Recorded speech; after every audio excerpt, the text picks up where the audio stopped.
Semangat pagi semuanya. Biasanya tuh saya kalau dari masa pandemi ini ada 3 hal sih yang selalu disampaikan oleh klien saya. Semangat pagi, stay safe, dan tetap bahagia. Mudah-mudahan kita selalu menerapkan 3 hal itu juga. Nah, di sini kalau kita lihat ada 7 matriks utama. Oh, untuk time to market, 53% digital leader itu memiliki performance time to market yang lebih cepat ketimbang kompetitornya. Sementara kalau kita lihat global average-nya di semua sektor itu umumnya kalau kita tidak melihat digital saja, umumnya itu hanya 34% saja yang memiliki time to market untuk launch new produknya.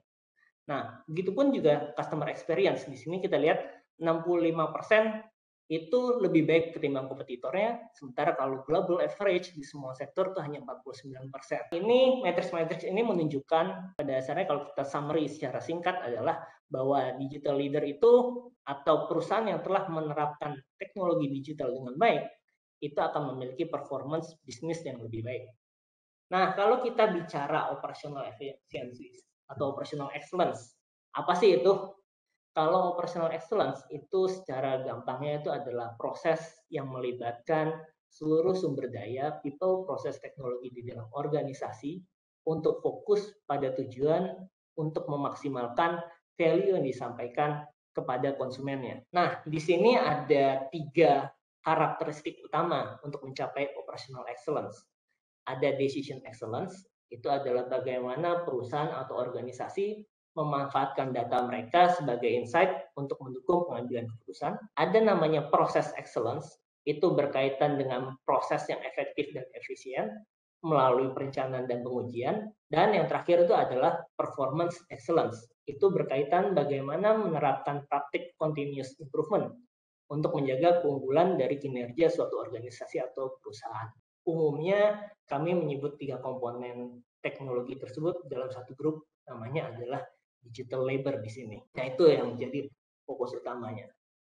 Nah, digital labor kalau kita lihat tadi itu kalau secara definisi sih ya, digital labor itu adalah bentuk tenaga kerja yang fokus terhadap memberikan suatu value atau nilai ya melalui interaksi antara teknologi informasi dan komunikasi ya seperti platform digital dan AI. Itu arti digital labor. Jadi bagaimana pemanfaatan digital dan AI untuk memberikan suatu value kepada suatu perusahaan. Singkatnya seperti itu. Kalau kita lihat tren di dunia ini, suka atau nggak suka, itu memang sudah mengarah ke sana. Jadi nanti pertanyaannya adalah bukan lagi kenapa kita membahas ini, tapi apakah kita siap akan hal ini? Karena semua industri sudah bergerak ke sana. Nah, di sini saya akan membahas beberapa tren lah yang mungkin mudah-mudahan sih bisa membuka insight kepada kita. Jadi ada 3 hal utama. Saya tidak akan membahas satu-satu. Yang pertama itu adalah dari sisi market.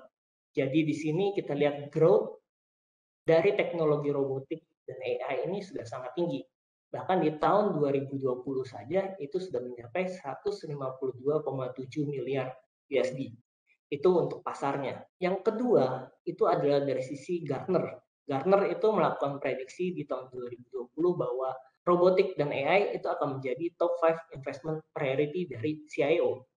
Dan ternyata kami telah melakukan survei juga, KPMG melakukan survei di tahun 2020. Hal ini memang menjadi kenyataan bahwa di dunia secara global, kalau AI dan robotik itu memang menjadi top 5 investment priority. Yang terakhir, ini yang mungkin cukup hangat juga di berita ya, bahwa McKinsey Research itu menyebutkan bahwa nantinya sepertiga pekerjaan di dunia itu mungkin akan digantikan oleh robot. Nah, dari hal ini atau tren-tren ini tentunya menguatkan bahwa, wah ternyata sekarang ini industri mengarah loh ke AI dan robotik. Jadi, apakah kita siap untuk mengadopsi itu atau enggak? Nah, benefit dari menerapkan digital labor di sini kita menyingkat ada sekitar 5 besarannya sih. Pertama adalah privacy dan compliance. Kenapa privacy and compliance? Dengan digital labor kenapa itu terbantu? Tentunya karena kita melimit campur tangan manusia. Sehingga dari sisi security, khususnya kebocoran dari sisi manusia, itu bisa lebih mudah terkontrol. Kedua adalah dari sisi quality dan accuracy. Nah, ini tentunya cukup jelas ya karena kita mengurangi human error akibat manual data entry. Jadinya quality dan akurasinya harusnya semakin meningkat. Ketiga itu adalah proses improvement dan efisiensi, di mana kinerja perusahaan itu harusnya cenderung lebih stabil, tidak fluktuatif tergantung mood. Nah, dan lagi dengan adanya AI dan machine learning, continuous improvement itu harusnya akan selalu terjadi. Lalu ada juga komponen atau benefit dari sisi speed. Ini juga jelas karena we know that machine never tire, di mana mereka kerja 24/7, 365 days a year, jadi mereka bekerja terus. Dan yang terakhir adalah cost reduction. Nah, kalau aspek ini mungkin masih debatable di negara seperti Indonesia ya. Namun di negara maju yang labor cost-nya tinggi, penggunaan teknologi robot dan AI itu akan memberi pengaruh cukup signifikan terhadap cost. Lalu kalau kita mau mengimplementasikan digital labor ini untuk mencapai operational excellence, key success factor-nya apa? Apakah dengan implementasi teknologi itu sudah cukup? Di sini kita sudah merangkum 8 aspek. Ya, paling nggak 70-80% lah untuk mencapai kesuksesan dalam mengimplementasikan digital labor ini untuk mencapai operational excellence. Yang pertama itu adalah kita bicara mengenai invest in new skills and ways of working. Nah, ini apa sih? Sesuai namanya, fokusnya itu adalah human atau people. Bagaimana employee itu mempunyai kapabilitas dan kompetensi yang mumpuni dengan adanya digital labor ini ya. Lalu yang kedua itu adalah clear sponsorship.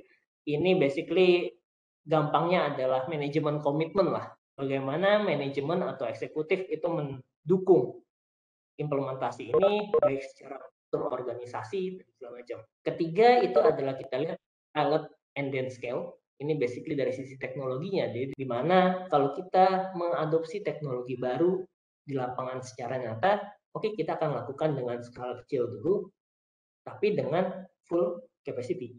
Jadi di sini adalah seandainya memang terjadi kegagalan, suka atau nggak suka, ya setidaknya dampaknya masih bisa termitigasi. Jadi kita bisa melihat hasil yang jelas. Lalu yang keempat, COE, Create Center of Excellence. Nah, COE ini adalah fungsi gabungan dari bisnis dan IT yang menyediakan leadership, best practice, dan support untuk pencapaian operational excellence.